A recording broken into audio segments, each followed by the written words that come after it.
Thank you all so much. So this is a little bit of a different kind of talk, but I hope it's relevant to a lot of you, and it's going to be about finding an audience.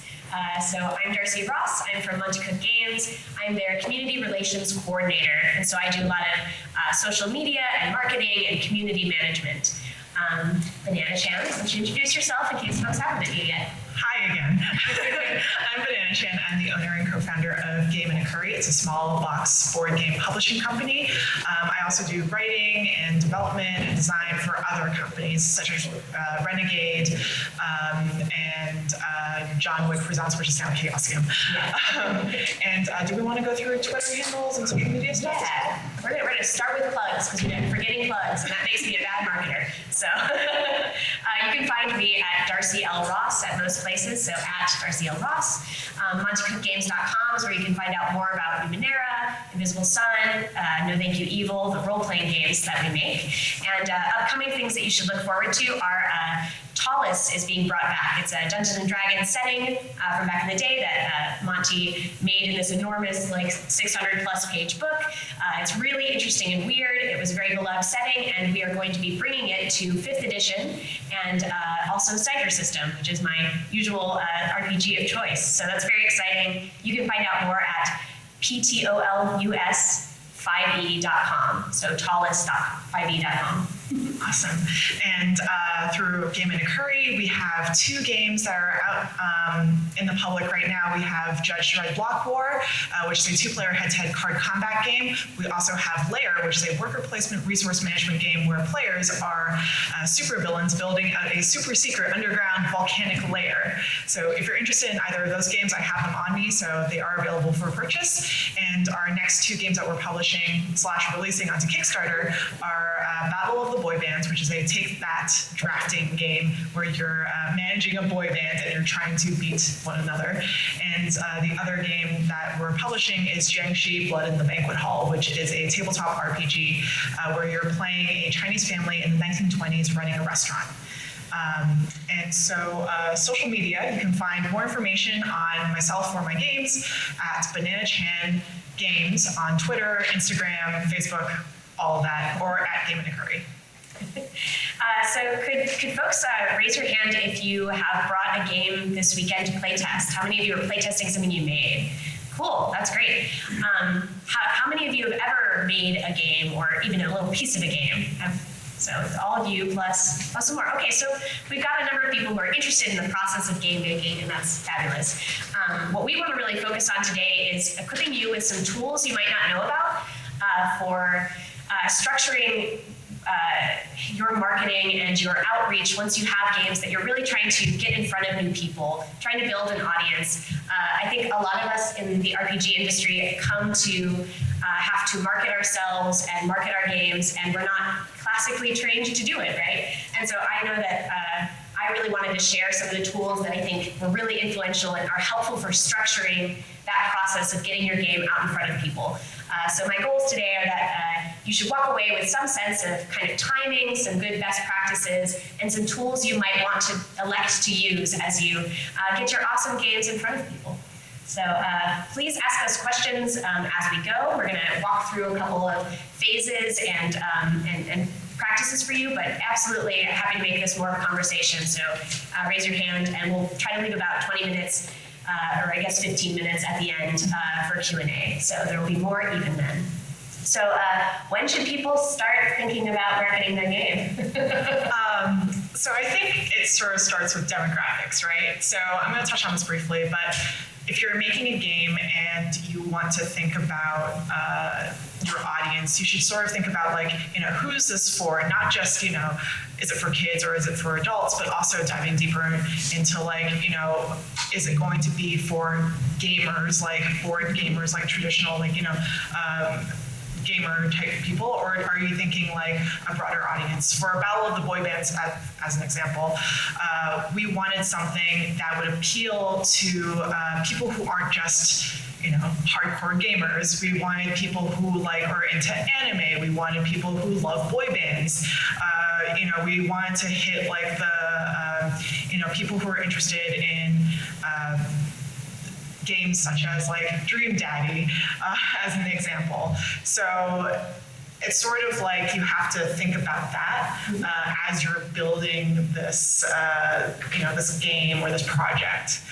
What do you think? Yeah, I mean, I think you're totally right that what is it and who is it for are questions you should be asking yourself over and over, because I think a common theme over at the playtesting hall and over here is sometimes that there are multiple games that might be the outcomes of whatever you're playtesting, right? And you have to make the hard decision of making one game the best it can be, and you can make other games later. But I also think that audience choice is part of that same decision you're making, right? When you decide to make your game that's about romantic nudibranchs breaks in the ocean, and also it's a worker placement game about where you put your gametes, right?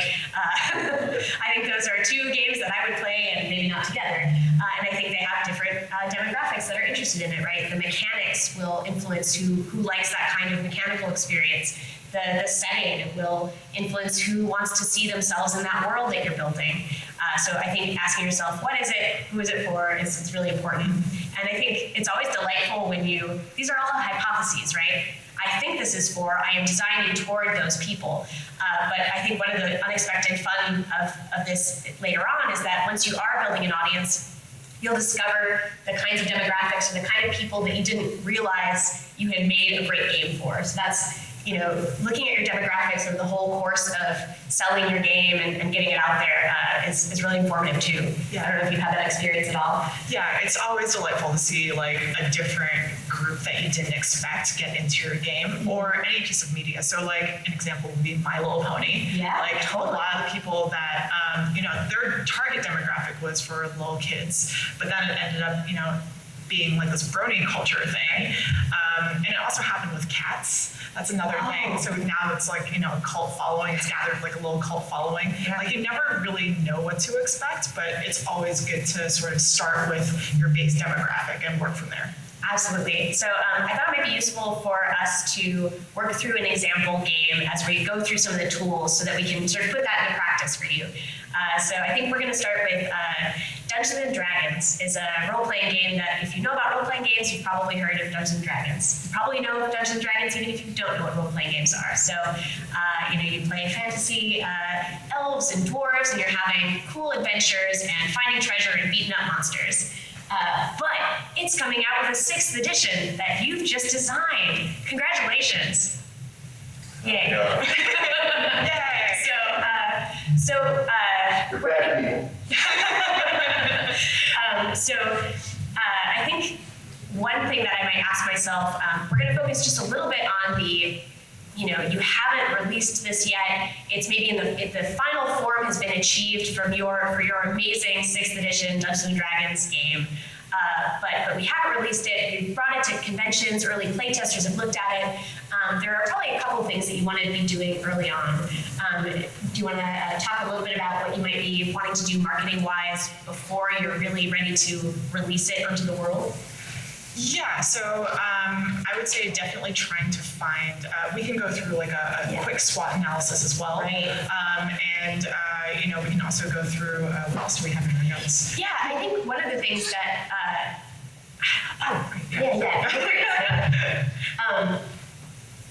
one of the questions that people might ask when you're about to announce this new game is, what is it and who is it for? And so why is it special, right? What are the hooks of this game? And there's the whole series of introducing new role players to the idea of Dungeons & Dragons, and that's one kind of marketing pitch you're going to have to make. But you're also going to have to pitch to players of 5th edition D&D why they should want to play this game. Can anyone give me an example of something new and special that you put into 6th edition D&D that people are really going to want to play? You may have one too. Yeah, what's a new weird, flexible actions. Tell me more. Instead of having a movement, an action, and a bonus action, you have 3 actions you can do. You can mix them up however you want. Cool. So we're going to be marketing the amazing new flexibility. D&D will feel different than it's ever felt before, right?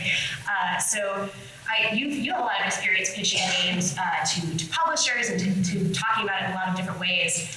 What do you think makes a good pitch, right? We've got some good components, right? All the stuff that makes D&D cool to new people. We've got some hooks for existing D&D players and why they want to play your new edition.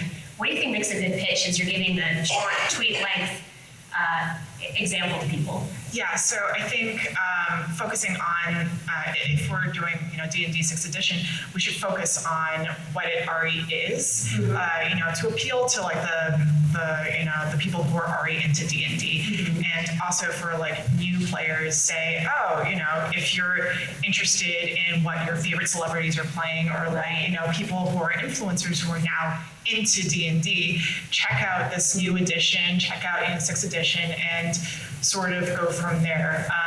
Communicating with your audience is really important, especially if we're talking about social media, like, not necessarily tagging everyone that you can find, but trying to get influencers, or people who have like a large social following to get on board and to retweet your tweet. Yeah, totally. So in the early process, you're going to be wanting to be pitching this game and getting people, building a small audience of people you think will really help its growth. And that might be, for Dungeons and Dragons, they can maybe approach people who are already running Dungeons and Dragons on streams.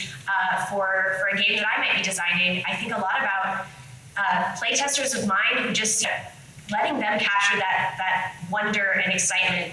One of the big reasons that Kickstarter is such an effective platform is that it makes you feel like you are important to the creation of this product, right? It makes you feel part of it and invited into that community. I'm important. This Kickstarter, this game would not happen if I was not a piece of this, and that's really that's really exciting. It's awesome to feel a piece of something. And I think that your early playtesters are going to, especially the ones who immediately fall for it, let them be a part of that process, right? Keep them updated on different iterations of the game. And I think those are the kinds of people that will end up being your really, really big vocal supporters when you're ready to launch. So like you said, it's really important to communicate with your audience, and your audience may be very small right now when you're playtesting, but it's going to grow. And I think one of the, there are some tools that you can use to help keep people engaged, right? What would you recommend people do to actually help keep their community together and keep them informed as they build it? I think using mailing lists, having groups on Facebook, pages, things like that, just to keep them informed, and also keeping, making this community, building this community around your game. That's really important. Mm-hmm. There already is a D&D following, so if we were using this, scenario, keep engagement up. And definitely try to, tease bits of the game. So whether it's through video, whether it's through, product images or artwork, people who are fans of the game would love to see that kind of stuff. Yeah, that's a really good point.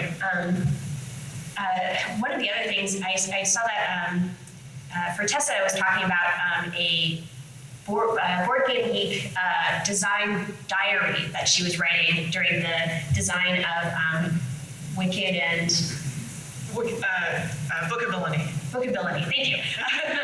I think that newsletters are also an increasingly useful tool for keeping people updated on your cool new designs, keeping people engaged, keeping people remembering that that game is coming, and they wanted it back when they play tested it, but they're going to forget about it if they don't have a chance to hear more about it. So Will Heinrich uses TinyLetter. There's lots of really simple, easy, cheap or free opportunities to build these newsletters, and that could be another way that you keep that mailing list that you're sort of assembling of people interested in your game engaged and interested, and spreading the word for you, ideally. So I think those are some of the things that we, one other thing that I would say is never too early for is picking a hashtag. I know that naming things is hard, and I feel that, but once you do have a settled name, or even a name that's a stand-in and you'll change it later, having a hashtag on social media and things to help keep those interviews you'll be doing, and those blog posts, and the cool art that you're previewing all together and findable is definitely something I think there's really, you can't do that early enough. It just helps people find the information. So I think you've all done a great job at making this great new game. You have influencers on board. The game is printed or is in the printing process, and it's time to craft our marketing plan. So I think that, if you want to, how do you start opening up the questions of how you build a marketing plan? So definitely starting with our goal. So what do we want to do with this product, right? So say we're like a small company, maybe our print run would be like 1,000 units or like, 2,000 units. If we're a larger company, 2,000 units is like nothing. That's like a drop in the sea, right? So maybe for a larger company, if we're using, D&D 6th edition, maybe we're thinking about having like 100,000 units or like, even more. So if we're thinking about, having that much, putting that much out there, we should figure out like how much money are we going to spend on marketing, right? How much time and effort are we going to invest in finding influencers, getting the word out there, going to conventions, right? And even putting like assets and materials in convention booklets. Right. Yeah, absolutely. So when you're at this stage, I think it's really useful to literally take a Word document and start writing this down, right? And so the things that you might want to be putting in there, I'm basically going to be walking you through one of the marketing plans that Monte Cook Games used for one of our product launches, more or less. And I think all of this is tools that may work for you or may not, and so elect to use them or throw out what doesn't work. But how we keep on the same page as a company and just remember what good ideas we had 3 months back is by building this marketing plan and updating it and having it to refer to when we make our next game, what worked, what didn't. So I think it's a really valuable tool. So I usually open it up with the core offering, the pitch that we've been refining as we get influencers on board, as we've been talking about it to playtesters. We sort of have the full information of what we're making, how many pages is it, what's the print run, right? What's the physical core offering that we're going to do? What are some of our hooks that have been working so we can have that text ready to grab as we go forward? And what are our goals? So if we are making Dungeons & Dragons 6th edition, that might be this print run, and we might have some specific ideas about what we think is a successful release of it, right? And so that might be, we want a number of pre-orders by a certain time. And that gives us kind of a goal, a target to look toward. And so we might start breaking down some of those details. Let's see. I think also if we pretend that this is going to be going to Kickstarter, right? I think we have to talk about Kickstarter for all of you. It's so common in tabletop gaming to Kickstarter products. So let's pretend that 6th edition is going to Kickstarter, which it never would happen. But in this fake scenario, it's going to Kickstarter. Planning for that Kickstarter, we want to think about, what assets are we going to have on the the digital Kickstarter page? How many updates are we going to have? What are we pre-planning? What are we doing with the fact page? Yeah. What are we doing in terms of, getting it out there? Are we going to be doing previews? Are we going to be sending out, preview copies? There's like a lot to think about when it comes to Kickstarter. Like Kickstarter is sort of like this mini condensed platform where like everything happens all at once. Like your marketing, everything is just there for you, right? Instead of the traditional. It is sort of like still traditional marketing, but it's like everything is compounded into like 30 days or like 15 days or whatever. Yeah. And so going in with a game plan for all of those pieces is really helpful. Kickstarters are stressful. They're great. So one of our goals one of our overarching goals is, if we're running a Kickstarter, is to fund. So there's some amount of money we want to fund at. There's probably some number of audience, like backers that we're looking for too. We may have different pledge levels. We sort of are hoping for certain numbers. I think one of the research steps that you'll probably want to do, if you can, is look for a game that looks vaguely like you're offering, right? Is it a game that comes in a box? Is it a game that's appeals to a similar demographic, right? And you can look at things like Kick Track. So I think it's Oh gosh, how do we spell it? Oh, it's so keep track with a Q at the end. Q, not a CK. Yeah. So that will show you over time any Kickstarter, what its performance was in terms of backers and the funds that it's raised. And so that can be really helpful for letting you know what's reasonable. Talking to your colleagues as well is a great, I think these are questions that you should be asking experienced friends of yours and industry professionals to help set reasonable goals. But you'll want to write down, here's the number we will fund at, which is the amount that makes it worth it to do the print run that we're hoping for. There may be stretch goals. There may be fancier art we can put in it if we reach a certain amount. So you'll want to budget all of that out ahead of time to the best of your ability. Yeah. So how are we going to get to those? How are we going to fund, and how are we going to build this great audience that we're hoping for? So that's where you start getting into your tactics, right? So I think or initiatives, right? What are the physical things you're going to do to get there? And you may even break that down by time. It's something we often do, right? Is setting, if our goal is to fund by the end of this intense 30-day period, one of our smaller objectives might be that we think it will help us fund if we have 25% of our backers in the first some number of days, right? Yeah. And so that gives us, a goal, a target to reach, a time to look at it and to know when to reflect how are we doing.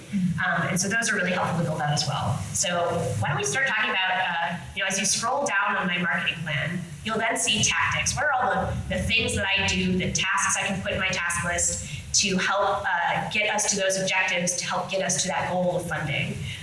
What sorts of things do you tend to think about? I know There's a lot. the problem with marketing is that there's a million different things you can do. And so building this plan helps you pick a few to prioritize and keep yourself focused, right? Right, yeah. So I think for us, we're going to go back to the Battle of the Boy Bands example, just because I was most familiar with it. Right. I think for previews and for influencers, we're trying to find people that are sort of like in that demographic that we're also looking for, right? Mm-hmm. So we've reached out to Bebo, we reached out to Ella, people who we think would be the best influencers for this game, right? The people that that would be best to represent this game. Mm-hmm. And then we also think about oh gosh, there's so much to think about.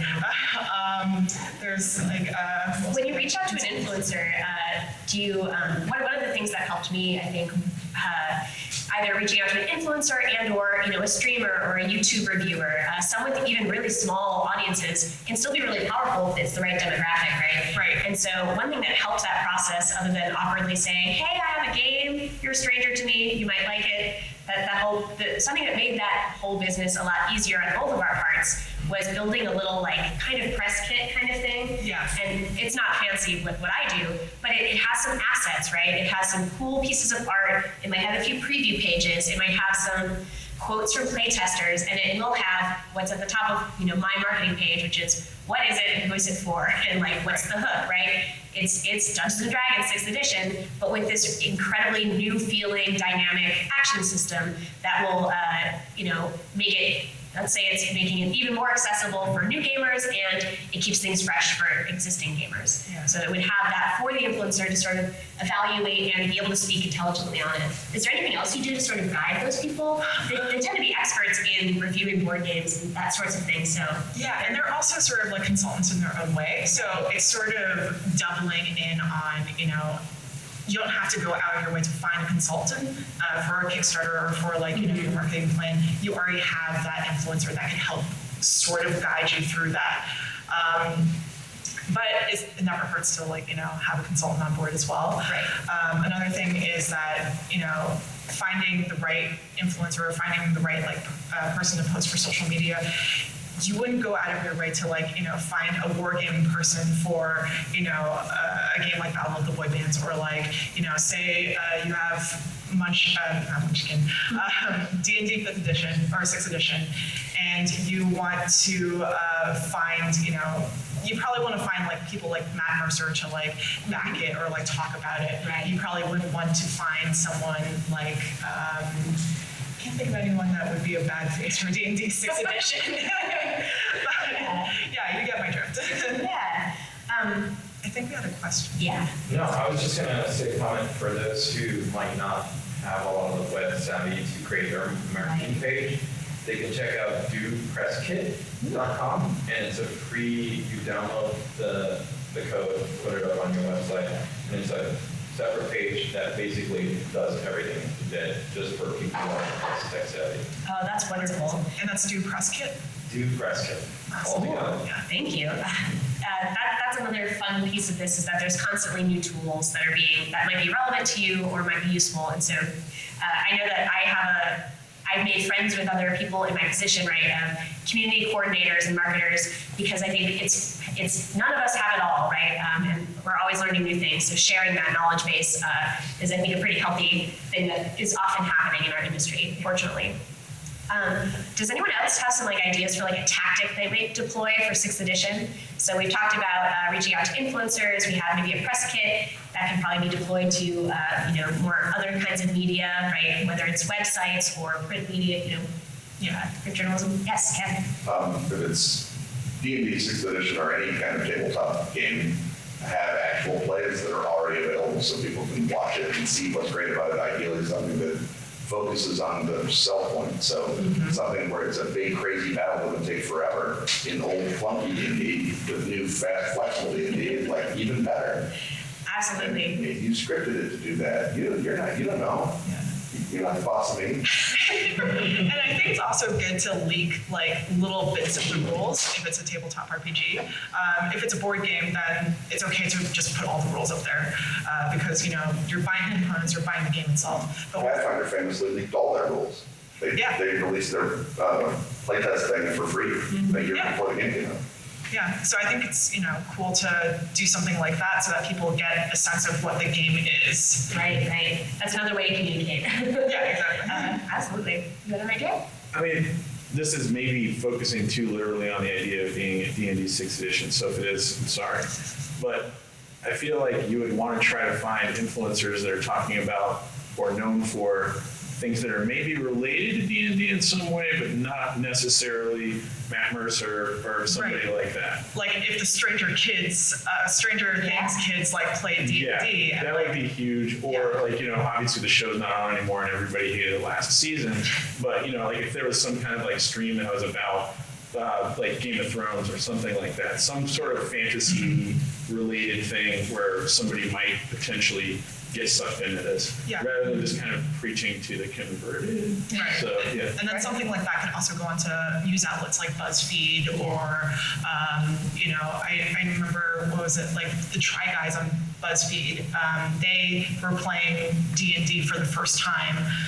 And I think it was James D'Amato who was GMing, and that was sort of their introduction to D&D, which was really cool because now you have all these people who would typically never, want to be watching an actual play, or they would never actually play the game, suddenly get sucked in and get interested in D&D and maybe would try it themselves. Right. I think it's totally right.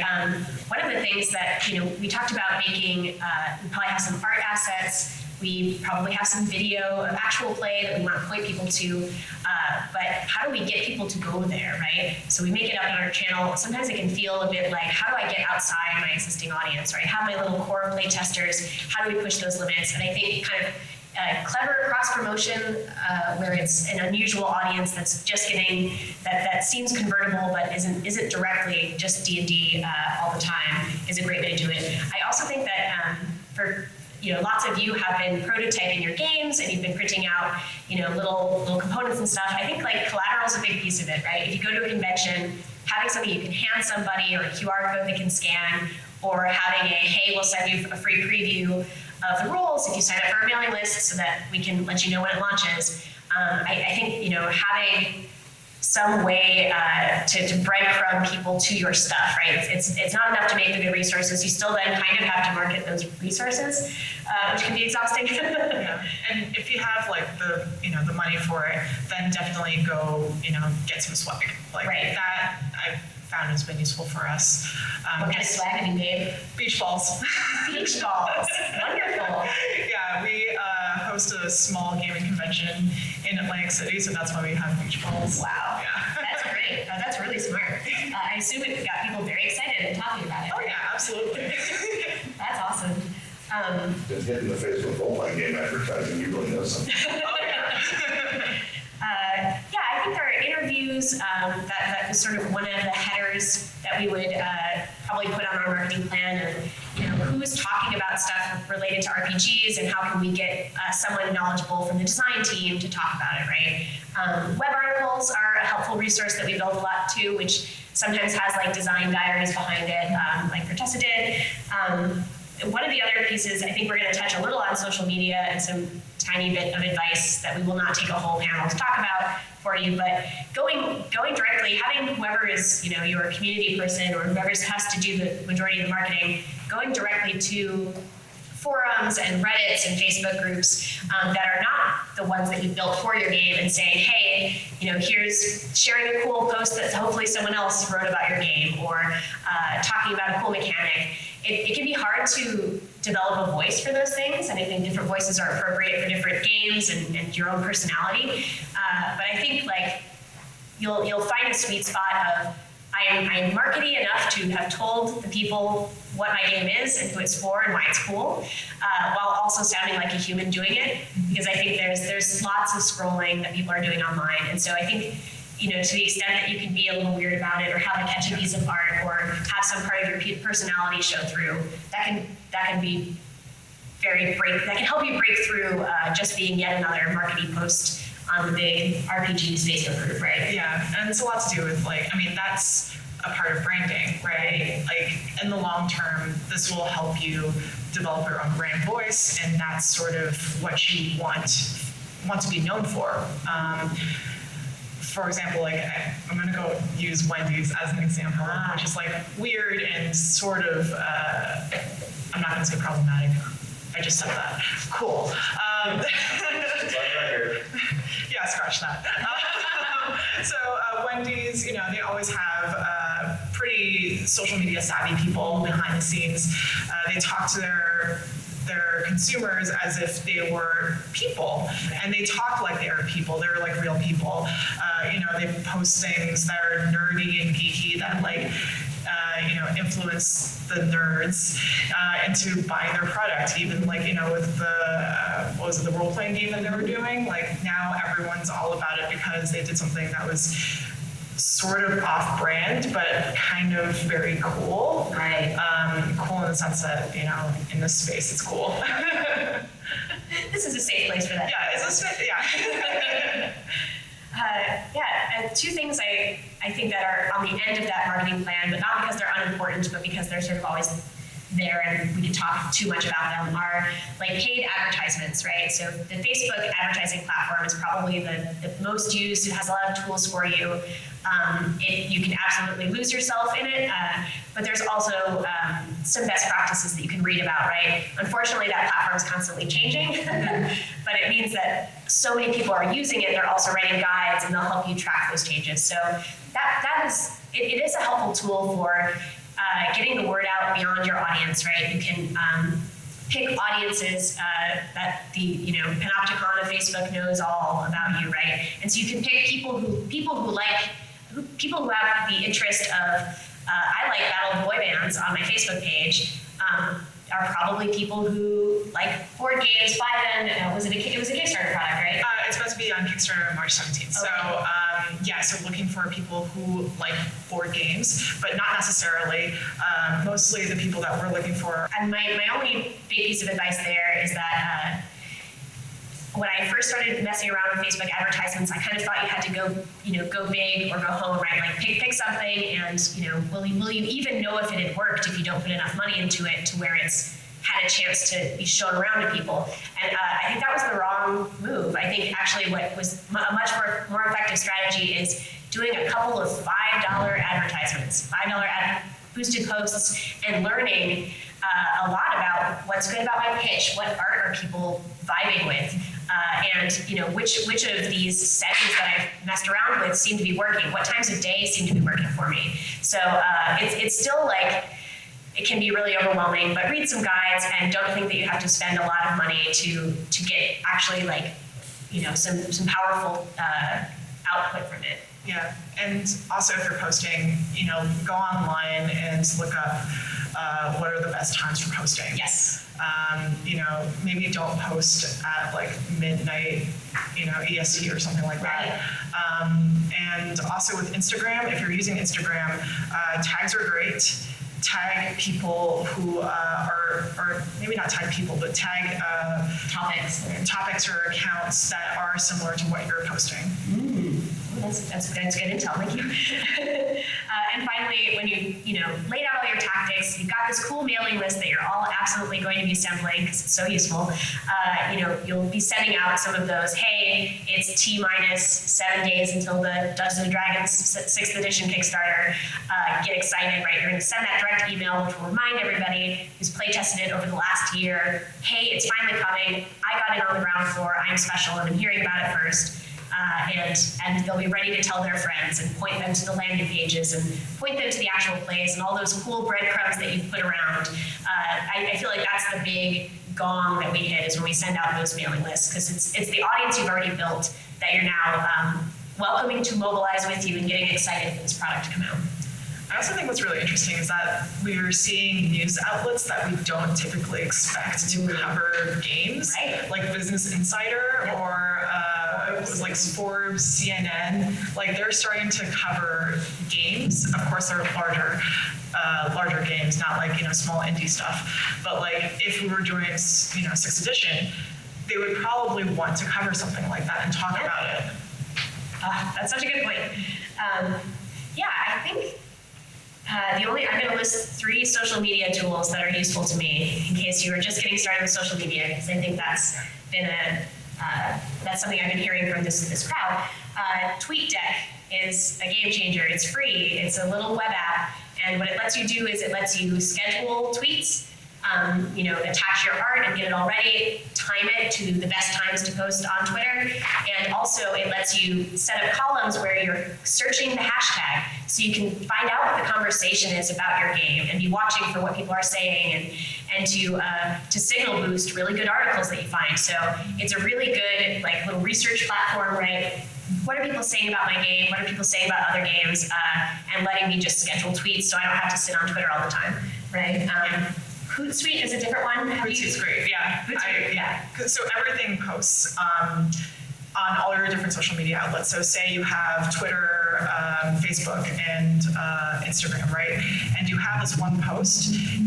You don't want to go through each and every one repeating the same message. Copy pasting. And right, exactly. So when you use Hootsuite, it just posts in all 3 platforms or whatever platforms you have set up. Mm-hmm. And you can schedule it. You can post to Facebook groups as well. So if you want to time a release to your when you're announcing to your fan base about the cool preview that you're dropping for them, you can schedule that out and it saves you a lot of time and sanity and lets you sort of craft and iterate and maybe even edit, right? So I would say TweetDeck, Hootsuite, and we've talked a lot about how art assets can be really useful, and they are, but maybe when you're just starting out, you don't have a lot of those art assets, or that's what the Kickstarter is for, to fund, right? So one of the tools that you might have Illustrator friends, you might be talented yourself. There's a lot of art talent in this very campus, but there's the free tool Canva is a pretty slick little interface that lets you build kind of social media friendly graphics, I guess. So it might say you might have beautiful curly cues because in Dungeons and Dragons 6th edition, it's all filigree and instead of big blocking text, it's like beautiful elven script, right? So you can have Dungeons and Dragons 6th edition written out in a cute little tile piece of graphic that you can then attach to your tweets that you can spread around. It helps you create some free, easy graphics because basically I almost never post a social media post without some kind of graphic because I think the algorithms just really preferentially treat those posts better and will make them go farther. So Canva is helpful for creating stuff if you don't have the art assets to spare. Yeah. And I think afterwards, there are also apps out there that tell you how your post is doing. Mm-hmm. So if you have a business account on Instagram, that's great because it'll break down all the information on the back end for you. But on top of that, there are also apps out there that break it down even further, telling you what times are best to post, your specific following, what's good for them, what times do they wake up usually, and when do they check their phones, and like your stuff. There are apps out there that do that. There are also apps out there that tell you how many bots are following you. So you can also run it through, I believe it's online somewhere. It's just like this URL. You can just type in your username and it'll tell you how many bots are following you. Don't remember the URL though, but it's probably very searchable. That's really exciting. Thank you. None of that. I think that's what we wanted to cover, and I hope that's equipped you with some tools and ideas for how to structure this. Is there anything else you wanted to mention, or should we open it up to Q&A? Let's do Q&A. Q&A. What questions do you have? Hey, Ken. Hi. Hi. Let's assume that you're not doing Dungeons and Dragons 6th edition. If you've got a product and you don't have an existing reputation that you can leverage, you're a new designer, can you talk about how to break into an audience? Is there a way that you can do that short of just designing 20 games and your 21st is the one that's going to break out into an audience? Are there shortcuts or ways to try and get to those influencers and to the 400 true fans that you're going to be? I'm going to use Gladius as an example. So Gladius is Victoria Kanye's game. She's been working on it for maybe a year or 2 years now, and she's been going to, so it's won many awards because it's a great game, first of all. Right. But she's also been going to different conventions, different small game days, different stores, board game cafes, all of that, and organizing events. So not only is she promoting her own game, but she's also helping other people in the community promote their game as well. So from that, they know who she is, and they would, hook her up with different people, other influencers. I know she recently moved to Seattle, so the perfect person for her to know would have been Ajit George, who they met, they talked, and they started spreading the word about Gladius and all of her other works.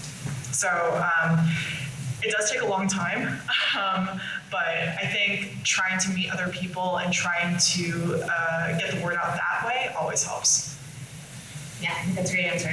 That's a lot of what we see in people who are trying to build their Twitch stream presence, right? I'm a streamer, I want to build an audience. How do you start from being an unknown to starting to have a bigger audience and breaking in? And there's a lot of guesting on each other's shows and doing things for each other. And I think goodwill gets you pretty far. We want to help. This is such a small industry still, right? We want to help each other out. It's useful to all of us. So I think that's great advice. Any other questions?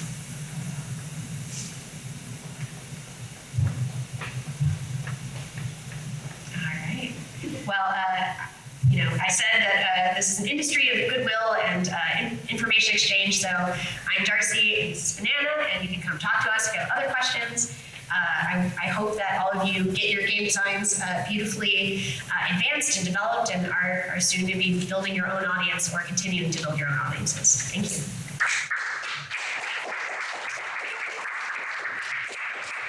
Thanks, Karen.